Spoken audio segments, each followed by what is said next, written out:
자, 오늘 우리가 읽은 말씀은요, 성소 안에 있는 등잔대에 대한 말씀입니다. 등잔대는 등대 뭐 이렇게 부르기도 하죠. 자, 성막 안으로 들어가면요, 맨 앞에 들어가자마자 바로 번제단이 있고요. 그 다음에 조금 들어가면 물두멍이 보이고요. 물두멍 다음에 가면 성소, 건물이 보입니다. 이렇게 널빤지로 만든 성소가, 우리 뒤 지붕은 덮개로 덮여 있는 그 성소가 있습니다. 성소 문 안으로 들어가게 되면요, 저쪽 안쪽에는 그 휘장이 쳐져 있죠. 지성소가 하고 성소하고 나누는 휘장이 쳐져 있고요. 휘장 바로 앞에 분향단이 있고요. 오른쪽으로 들어가면서 오른쪽 앞쪽에는 분향단, 오른쪽에는 떡상이 있고 왼쪽에는 오늘 성경에 나오고 있는 이 등잔대가 있습니다.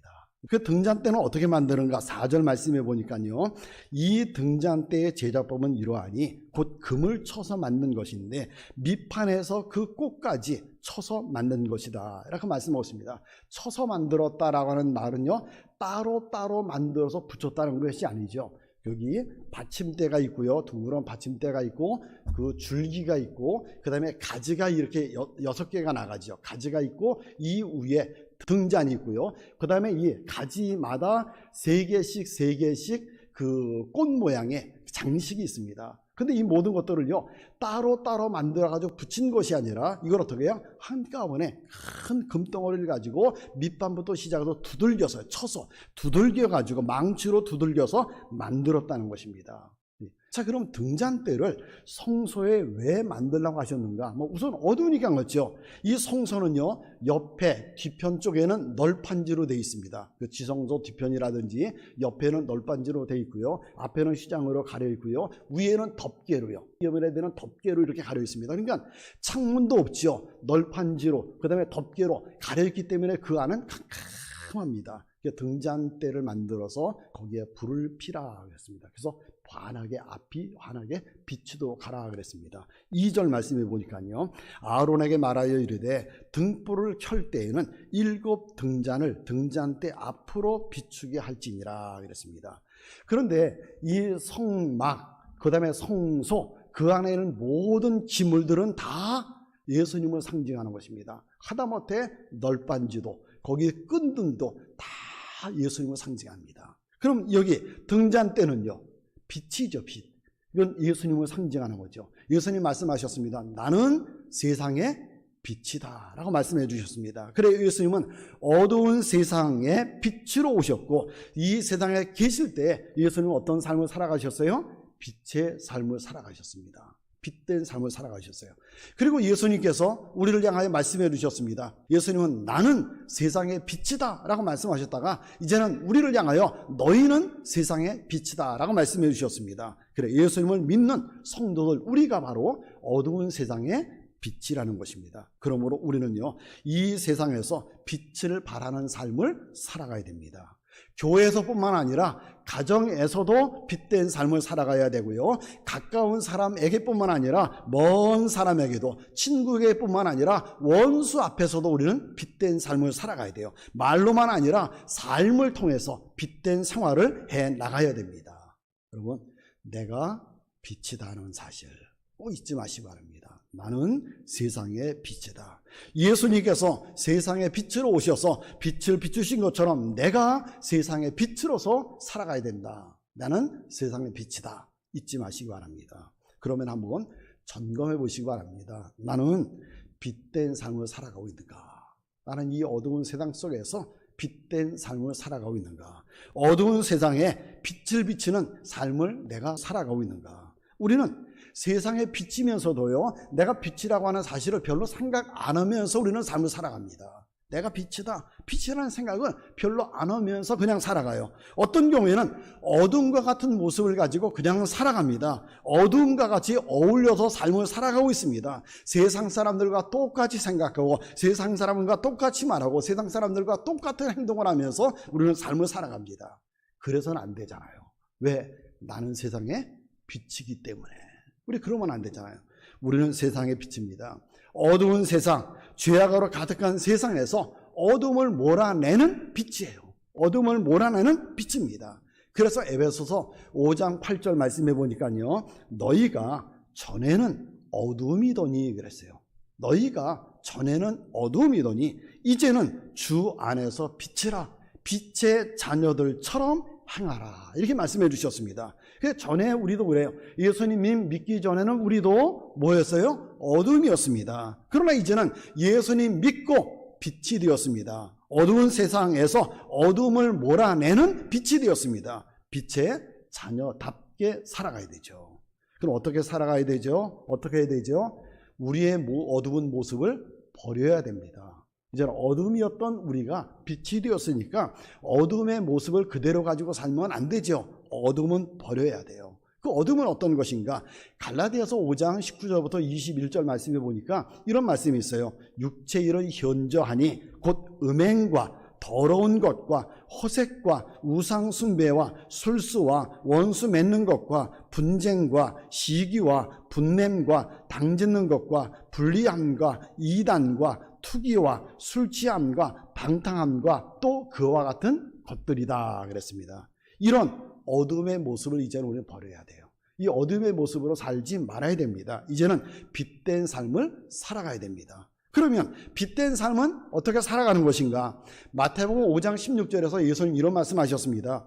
이같이 너의 빛이 사람 앞에 비치게 하여 그들로 너희 착한 행실을 보고 하늘에 계신 너희 아버지께 영광을 돌리게 하라 그랬습니다. 여기 말씀해 보니까 너희 착한 행실을 보고 그랬어요. 이게 바로 빛인 우리가 사람들에게 앞에 비춰야 될 모습이에요. 어떤 모습이라고요? 착한 행실, 착한 행실, 착한 행실.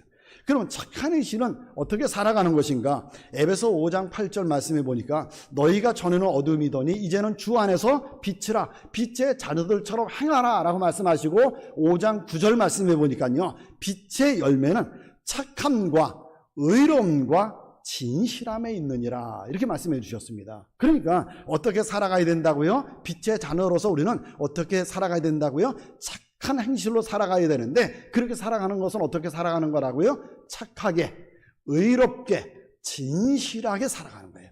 착하게 살고요, 의롭게 살고요, 진실하게 살아가는 거. 이렇게 세상의 빛으로서 빛된 삶을 우리는 살아가야 돼요. 오늘도 우리가 세상 속의 삶을 살아가는데 세상은 어두운 세상이잖아요. 이 어두운 세상에 가서 우리가 빛을 발하면서 삶을 살아가야 되는데 어떻게 살아가야 된다고요? 착하게, 의롭게, 진실하게 살아가는 거예요. 이렇게 살아가면 주님께서 우리에게 복을 주십니다. 어떤 복을 주시는가 하면요, 내가 빛이니까 빛이 가게 되면 누군가 어둠에 살던 사람들이 어둠을 버리고 어둠을 버리고 그 사람들이 빛의 삶을 살아가게 됩니다. 내가 그렇게 삶을 살아가게 되면 내가 살아가는 모습을 보고요, 누군가가 예수님을 믿게 되는 거예요. 그래서 어둠이었던 사람이 그 사람도 빛의 사람으로 바뀌게 됩니다. 이거 아주 큰 복이잖아요. 내가 살아가는 삶의 모습 때문에 내가 착하게, 진실하게, 의롭게 삶을 살아가니까 그 모습을 보고 누군가가 도전을 받아서 누군가가 예수님 믿게 되고 어둠이 빛으로 변화가 된다. 이거 큰 복이잖아요. 이런 복을 우리에게 주신다는 것입니다. 그리고요, 내가 빛된 삶을 살아가게 되면 우선 내 마음에 기쁨이 넘쳐요.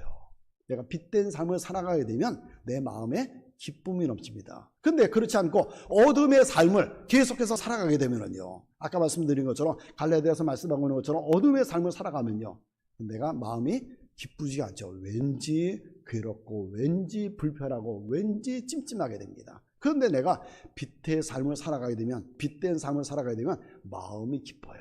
마음이 기쁘게 됩니다. 그리고 내가 빛된 삶을 살아가게 되면요, 주변에 있는 사람들로부터 존경과 인정을 받게 됩니다. 그래서 하나님 앞에 영광을 돌리게 된다 그랬습니다. 그래요. 어디에 가든지 간에 내가 빛된 삶을 살아가게 되면 착하게, 그 다음에 의롭게, 진실하게 내가 삶을 살아가게 되면요, 어디 가든지 사람들이 나를 싫어하지 않아요. 내가 이렇게 삶을 살아가면 싫어하지 않아요. 그래서 누구와든지 간에 좋은 인간관계를 맺게 됩니다. 좋은 인간관계를 맺으면서 삶을 살아가게 되니까 내 삶이 어떤 삶이 돼요? 형통한 삶이 됩니다. 형통한 삶이 돼요. 또 좋은 인간관계를 맺고 삶을 살아가게 되니까 어떤 어려운 문제가 내게 있을 때 물론 하나님이 직접 도와주시기도 하지만 그 좋은 인간관계를 맺고 있는 사람을 통해서 하나님이 나를 어떻게 해요? 도와주십니다. 그 사람을 통해서 내가 도움을 받게 되는 일들이 생기게 되는 거예요. 그래서 빛된 삶을 우리는 살아가야 되죠. 빛된 삶을 살아가게 되면 이런 좋은 복을 누리면서 삶을 살아가게 됩니다. 그런데 내가 빛된 삶을 살아가지 않으면, 어두운 세상 속에서 빛을 비치지 않고 그냥 어두움의 모습을 가지고 살아간다고 하면 주변 사람들로부터 인정받지 못하게 되고요, 사회생활마저도 어려움이 있을 수 있습니다. 쉽지 않을 수 있어요. 그러나 내가 착한 행실로 사람들에게 본이 되는 빛된 삶을 살아간다고 하면 하나님께서 내게 누군가를 나 때문에 예수 믿고 구원받는 역사, 빛으로 변화되는 역사가 일어나게 되고, 또 내가 사람들한테 존경받게 되고 내가 사람들한테 인정받게 되고, 그리고 내 마음에 기쁨이 넘치는 삶을 살아가게 됩니다. 형통한 삶을 살아가야 돼요. 그러므로 여러분, 오늘도 삶을 살아가실 때 나는 이 어두운 세상의 빛이다, 나는 이 어두운 세상의 빛이다라는 것을 꼭 잊지 마시고 늘 생각을 하면서 살아가시기 바랍니다. 그리고 오늘도 어떻게 해요? 착하게, 의롭게, 진실하게, 그렇죠? 어디서든지 언제든지 누구와 있든지 간에 착하게, 의롭게, 진실하게 이런 모습으로 세상 속에 빛을 비치면서 살아가시는 여러분들이 되시길 바랍니다. 그래서 꼭 이렇게 살아가서 하나님께 영광을 돌리고 주님께서 예비해 놓으신 그 복을 누리는 복의 주인공이 되시기를 주님의 이름으로 축원합니다. 이 설교를 들으시고 생각나는 분이 계시면 보내주세요. 그분에게 분명 도움이 될 것입니다. 그리고 여러분의 생각을 댓글로 남겨주셔서 함께 나누길 원합니다.